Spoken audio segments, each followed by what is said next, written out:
Film and Whiskey Nation, do you ever think about awards? Of course you do. You drink whiskey and watch movies, which means that you know that nothing is validated until a group of random people say, hey, we love what you're doing. The awesome thing about Doc Swinson's whiskey is that it isn't just some group of schlubs that are giving them awards. They have been winning attention from some of the most important whiskey experts that you can imagine. They've been voted best distillery in Washington State by the New York International Spirits Competition. They've been voted the best independent bottler by the Ascot Awards, as well as the best finished bourbon from the Ascot Awards for their La Menta Exploratory Cask. Their Exploratory Cask series is where they release some of the most fascinating and adventurous experiments. If you're ever checking out Doc's lineup and see a white label, there's a really good chance that that's the only time you'll see that bottle, so make sure you snatch it up. Doc Swinson's has been offering just phenomenal finished and blended whiskeys for quite some time now. You can find them online at docswhiskey.com. That's DOCS whiskey.com. Hey, everybody. Welcome into the Film and Whiskey Podcast. I'm Bob Book. I'm Brad G. And we are coming at you today with another special bonus episode. Bonus episode. Wow. That was quite the build-up there, Brad. Hey, you're welcome. How are you doing, man? I have not talked to you in like a week. When we're not recording the podcast, we just cut each other off completely, it seems like. Well, honestly, I feel like you text me pretty often. And so sometimes I'll go like 2 or 3 days without hearing from you. And I'm like, is the podcast over? Like, right. Did Bob die? I don't know what's going on. Well, I'm not on death's door, but I have been under the weather the past few days, as you can probably tell from the half octave lower that my voice currently is. Dude, being sick is the best for podcasting. For podcasting, for sure. For, general health and well-being, not so much. Yeah, not at all. But I'll tell you what's really helping me right now in my time of need is some cask strength whiskey, because we have a bottle sitting next to us here from Old Line Spirits. And Brad, we have been working to get them on the show for about a year now. I am so excited to have them on for Veterans Day. Veterans Day is tomorrow, Friday. This is a veteran-owned company. We're going to be talking with the owner, Mark McLaughlin, here in just a moment. But I got to say, even before we bring Mark into things, we get this bottle of whiskey in the mail. It is an American single malt from Maryland that is cask strength. Now, I'm not used to getting single malt from Maryland, and I'm certainly not used to it being cask strength, and I'm certainly not used to it having quite this much color to it. So I pour it out, and I'm like, all right, let's see what we got here. And it's freaking phenomenal, Brad. Like, Bob, this is an absolutely killer whiskey. I got it in the mail a few weeks back and had a buddy over, and I was like, well, hey, let's just crack the bottle, man, see what it's like. And we were exact same experience. We were thrown off a little bit by the where it's from, the fact that it's an American single malt, cask straight, like, what's going on here? And then we drank it, and Bob, this, if we were reviewing this as a regular part of our season, it might hit like the 43 to 44 mark. Yeah, like, this is a top-notch whiskey. It's very bourbon-y in a lot of ways. Like, it has that rich, dark, oaky character to it that you don't get on Scotch very often. And it almost reminds me, like, there's certain bourbons that call themselves like a cigar blend. It has that sort of like dark, smoky cigar thing going on to it. I'm vamping at this point because Mark is sitting over here waiting for us to call on him as we just, extol the virtues of this whiskey. Mark McLaughlin, welcome into the Film and Whiskey Podcast. Thank you so much for being here, and thank you for this whiskey. Gentlemen, thank you so much, and I'm glad you received it. I'm glad you're enjoying it. So, Mark, tell us a little bit about the company itself, because I've been reading through the history on your website, and it seems like you guys have spanned and trekked across the whole continent as you set this thing up. I'm seeing things about Washington. I'm seeing things about Ohio. I'm seeing things about Maryland. So give us the minute-long version of the history of this company. By all means, yeah, it's an unusual start. So, Arch, my business partner, Arch Watkins, Arch and I, were friends from the Navy. We used to fly together. We were both weapons systems operators, navigators on naval aviation jets, carrier based. That's how we met and became buddies. And then, left the Navy, pursued civilian careers. Neither one of us was really that enthused with what we were doing on the civilian side. So we decided, hey, why not make whiskey? And we thought, we'll make whiskey, we'll make bourbon, we'll make rye, we'll start something from scratch. we'll jump into this the way so many others have in the past 10 years.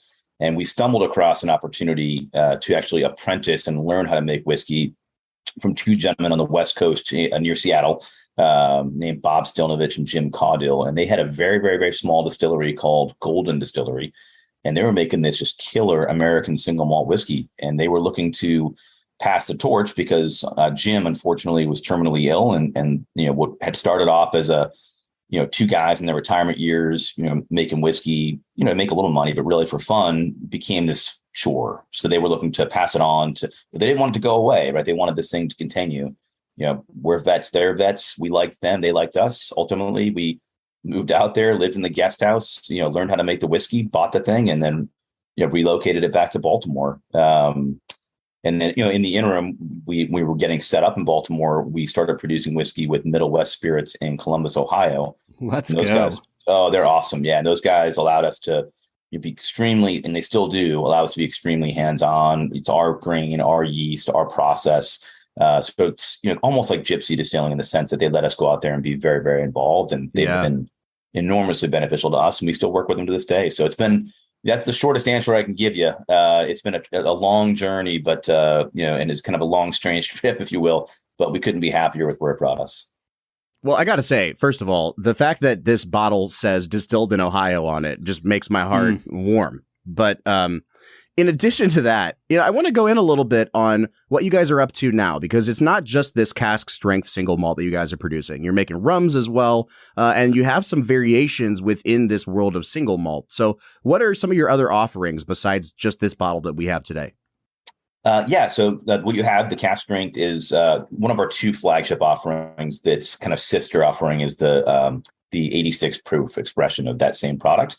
So those were kind of the two flagships, if you will. And to your point, we do other things. We do import rum from the Dominican Republic. It's our own blend of barrel aged rum. It's wonderful. We do that in a pretty limited amount. So it's an important part of our business, but it's a very, very small, limited part. Really, what we focus on is the single malt world. And in addition to what you have there, we've actually just started to release just a little bit of peated malt. So just like the whiskey you're drinking right now, which is, I heard you mention, that oak forward character is really drawing you in. And we love that. We love that American style oak forward aging.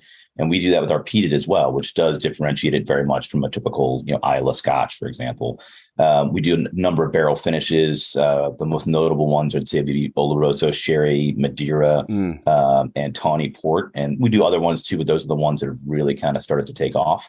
And really just, and then we've done vatted malts. We've done a bottled and bond offering that we did here in Baltimore. So lots of cool stuff that's coming out. One thing we're not doing is bourbon and rye, and we absolutely love bourbon and rye. Just absolutely, my cabinet's always full of a wide range of bourbons, rye, and scotches. But we're not doing that because this is the path we've chosen, and we're just, we want to be malt guys. That's, as far as what we make. So that's just, we're focused largely on that. Well, and what is it about malt specifically that drew you in? Obviously it's a little bit of a smaller market here in the U.S., especially for American single malts. So what was it that made you guys, what we want to do? We're going to make American single malts. So it's funny, I the first thing that drew us in was just the opportunity, because, when I quit I was an investment banker for about 2 years in between the Navy and this. And the way we met Bob and Jim, the guys that we ended up, apprenticing under and buying their business, was at a distilling conference that was in Seattle. I was, trying to start a distillery. I flew out there for the conference. I met Bob, one of the owners of that business, and he had come down from about 90 minutes north where he lived. And he had come down because, he knew he had decided to sell the business, and he knew that he'd find a lot of people like me who were newcomers who may be interested in the opportunity. So when I met Bob and he said he was making American single malt, I had never heard of an American single malt in my life. This is 2014. It was completely new to me. So at first, to be honest, I was a little bit taken aback. Like, oh man, I kind of had my heart set on bourbon and rye. And then, Bob said, hey, why don't you fly out a couple of weeks from now, come visit the place, just see what you think. And I came out, and prior to that, he had shipped me some whiskey, illegally, but whatever. And like you did, you pop that bottle open. It's like, holy smokes. Like there's something here. And where I've kind of what I love about it, for me at least, is I love that, especially the profile that we're doing at Old Line. We're doing very much embracing the the new world aging, the number 4 char virgin oak. It's definitively a malt, right? It's not a bourbon, but it's definitively an American malt. And other American distilleries are approaching a little bit more from an old world perspective. And there's some people doing amazing, great examples like Virginia Distilling Company. They're making great whiskeys, but they're just doing it in a very different approach than we are, which is beautiful. So my point, I guess, is that what I love about what we do at Old Line is that I think it delivers all the things that a bourbon drinker wants in a very, very, very different vehicle. So it's just like, hey, all the spicy notes, the baking spices, the caramel, the vanilla, this wonderful nutty character, things like that. Those things are there. They're just delivered almost like, when you look at the DJ booth, different levers are high or low, the mixing table, whatever you call it, it's like the same things just delivered in a very, very different way. And that's really fun to me. I think that's a great way to put it. And I'm glad that you're not offended by me saying that it was a very bourbony malt earlier. And I guess for the nerds in the audience, can you go in a little bit more on like the aging process? And it sounds like you guys are using new charred oak barrels, not used ones like they would in Scotland. And with that number 4 char, is that all correct? That is all correct. Yes, exactly. So, up until the whiskey goes into the barrel, the process, you could say, is not unlike like a Highland single malt. So we use, all non-peated malt, with the exception of, we have that one peated offering that's very limited, but 99% of what we do is all non-peated malt. But generally speaking, we're the distillate coming off the still would resemble in many ways, some Highland single malt scotches. But then that aging process, to your point, we're doing everything in mostly number 4 char, some number 3 char, but virgin oak. And you hit the nail on the head as far as calling it kind of a bourbony single malt. Our target consumer, frankly, as far as early adopter, is more a bourbon drinker than a Scotch drinker. And that's not to say that Scotch drinkers don't love it. It's just that I think that what we deliver draws in a lot of bourbon drinkers who didn't think that they liked malt whiskey. And what we found is that they probably just haven't been exposed to the right malts. Because as you guys know, you guys are Scotch guys, like, there's a whole wide range of single malt Scotches. And, to say, I don't like Scotch based on 1 or 2 experiences is really limiting, because there's, the difference between, a really smoky, peaty, earthy Islay and, a really fruity, kind of lighter Glenmoe, like it couldn't be farther apart. Right. And there's just a world in between. So at any rate, the reference to being a bourbon drinker's malt is something that we embrace. Yeah. I mean, that's something we constantly talk about, is that in the same way that there's a vast amount of difference between any amount of the bourbon products that we drink, people need to get into Scotch, man. There is so many beautiful whiskeys from around the world that people aren't trying. I mean, heck, Bob and I had the Penderyn at the start of last season, I believe, which is a Welsh single malt that is incredible. They're putting out such good stuff. It's agreed. Penderyn's a great example. And another example, do you guys know Milk and Honey out of Israel? I've heard of it, but we haven't tried it on the show before. Check them out. And I'll be, we'll connect offline and I'll introduce you to somebody who may be able to, guide you along there. Awesome. They're doing things that are, 3 years old that to me, taste like they've been aging a lot longer than that. They're just really well-made malts, and they're exciting and different. I mean, is everyone my cup of tea? No, but that's cool. They're exploring different ways. But man, when they hit, they hit. And I think to your point, there's just a lot of great world whiskeys. And then within Scotland, I think Scotland does get overlooked sometimes by a lot of American consumers because, again, they have 1 or 2 experiences with something that wasn't really for them. But I think that's just kind of very a limiting view, because there is such a wide range of what's available there. Well, I feel like, to your point, though, there's something about malt as a grain, and obviously I'm not a distiller, so I'm asking you, though, like, we've heard it time and time again from people who distill malt whiskeys that it seems like there's more of a playground there, that you can go more directions with it, that, or I guess that there's a variety of ways that it can come out in the end, whether or not you intend that. But like, with corn, you have to, with bourbons, you have to add like a rye spice or wheat, like something to round it out to make it not just taste like sweet corn. And with rye, like you've got your 95.5 rye, your 100% rye, and then basically just like your 51% rye. But there's something about malt that it seems like you can go a ton of different directions with it and really play with the flavor profile, just depending on, what kind of process you use for malting it and things like that. 100%.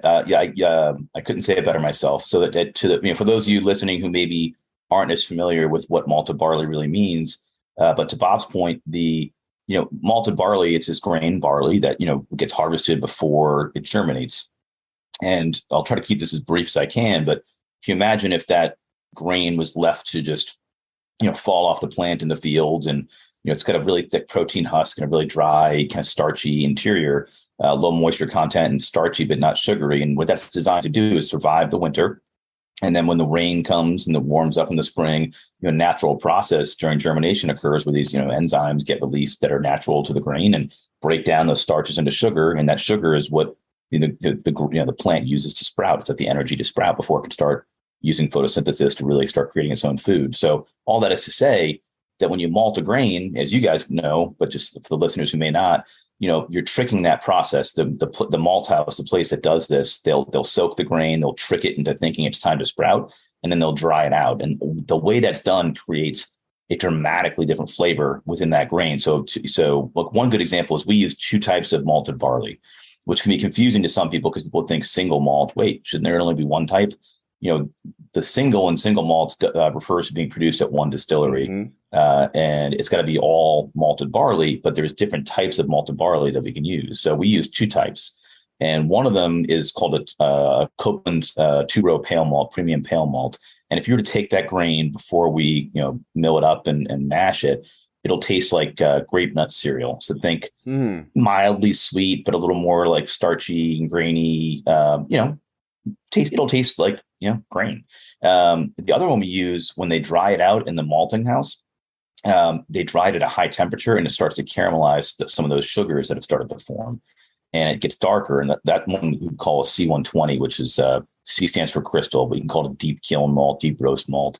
And if you were to take a bite of that grain, it tastes like Raisin Bran flakes. It's the exact same grain before they start, but the way it was processed in that malt house gives us 2 dramatically different flavors. So that, exactly to your point earlier, corn tastes like corn, right? Yeah, there's variations of different types, and I'm not trying to downplay it, but it is what it is, right? It's a pretty narrow flavor band. Yeah. Whereas malts, you can start off already with just such a wildly different, flavor profile even before you distill it. Well, Mark, I have to say, you are the first person, I'm 98% sure, the first person in the history of the Film and Whiskey podcast to use the word photosynthesis. So nice. I got a whole dictionary here that I'm going to go through. I think you might be then the smartest person ever to appear on the podcast. My GPA in college would suggest otherwise, but I'll take the compliment. Well, I thank you for the lesson on the grains, because I think that there's so much there to learn. There's so much to grow and understand of like what goes into the glass that you're drinking. And it honestly kind of made me think about, I was thinking about how you, being a Navy pilot, obviously a lot went into the making of Top Gun Maverick. They literally blasted it everywhere. Like, you couldn't go online in the month or 2 leading up to that movie without seeing, like, watch the documentary of the real Navy pilots who made Top Gun Maverick. This is Brad's way. I was going to say, this is Brad's way of asking you, what do you think of Top Gun Maverick? Yeah. So, I hate to say it, gentlemen. I have not seen it yet. It's it's crazy. I need to. And then, at first I was like, I'll wait till the theaters aren't too crowded. I'm in no rush. And then it just kind of like life overtook it. And then I told my wife, I'm like, oh, we'll go see it together. And like, that was stupid because we never do things together because we have 3 kids and 2 businesses. So now I'm in this kind of, I guess I'm waiting for it to be available and just rent it at home. But I'm excited to see it. And it will be fun to see it. I've seen the first one. Obviously, the first one from the 80s was one of the first things that got me interested in naval aviation, like so many other people. Oh, yeah. I mean, like, it's a documented thing. And I know that, like, the Navy was involved in the making of that movie. Like, the military is always involved in the making of movies like that. But recruitment spiked like crazy after that movie came out because everybody wanted to go to Top Gun. Everybody wanted to be the next Maverick. So, I mean, like, you coming on the tail end of that and that inspiring you to go into the Navy in some ways, Like when you look back on the first Top Gun, like how does it hold up to you from an actual like piloting standpoint? Well, there's a couple of ways to answer that. I'd say that, I'll start first, like culturally. What they did what every kind of movie does, right? They'll take something like you watch a cop movie, like, okay, yeah, there's some cop behaviors and things, but it's probably pretty exaggerated, right? Like, and same thing with this, like, yeah, we're a competitive bunch, and there's a lot of that is real, but really there's actually way more collaboration than competition in naval aviation. So like, yeah, you're competing, everybody wants to be, the best at what they do, but no one's out there trying to like knock the other guy down. You know what I mean? So like they kind of amped that up a bit. But that's a movie, and I get it. The flying, I'd say that, it's just when I watched as a kid, I was enthralled. And then, after going through, Navy flight school and, flying for a while, like you watch it again, you're like, wow, like what's actually happening in that scene couldn't be farther from what they're saying is happening. Like, there's no way this guy could be trying to shoot him with guns. He's about 4 feet away. It's not going to go well for anybody, on either party. So, but it's fun. I still watch it and enjoy it. And, my favorite part of that movie, hands down, is the first, the intro, the first like 2-3 minutes in the flight deck. Oh yeah. You could put that on loop and I wouldn't get sick of it. I don't think it's a spoiler to say that they recreate that as the opening to the new Top Gun too. So you're going to get like, the nice 4K version of that when you watch the new one. I can't wait. The flight deck, flying in the carrier, and the nighttime stuff wasn't always the most pleasant, but the daytime, I'd do that for free. I loved it. Is there a movie, when you think about like all of the fighter pilot movies out there, is there one that sticks out to you as being the most egregiously wrong of all of them? Oh boy. This one I've only seen once or twice, maybe like, and this has probably been 3 decades since I've seen it, but the one that was Iron Eagle was pretty hard to watch. Oh, I don't know if I know that one. You're better off. I tell you, the one that I think I'm gonna answer a different question. I hope you don't mind. Is that the one that I think was the biggest missed opportunity was The Flight of the Intruder, because the story. It's, if you guys aren't familiar, it's was it Danny Glover was in it, and it's in the late 80s, early 90s. It was Vietnam. Actually, A6 Intruders, which was my plane that I flew was a variant of that. Oh, okay. And big ugly round nose jet, and it's just. It was a great story. The book was really good. And then they just kind of tried to do it. They made it a little too cheesy, and it just became like such a wonderful story that they just completely dorked up, in my opinion. But I don't know. It's and I love the old ones. I love the old, Battle of Midway and those things. I can't get enough of those old World War II movies. I remember there was a movie that Clint Eastwood did in the early 80s called Firefox. Did you ever see that movie? That's when he goes to Russia and like steals a jet that like reads your thoughts. Right? I don't remember a damn thing about that movie except for the fact that like I have never seen faker green screen like in my whole life. And, at that point Eastwood's like 58 years old, so like just getting him in the cockpit, like he looks really uncomfortable, and then everything behind him is just so fake.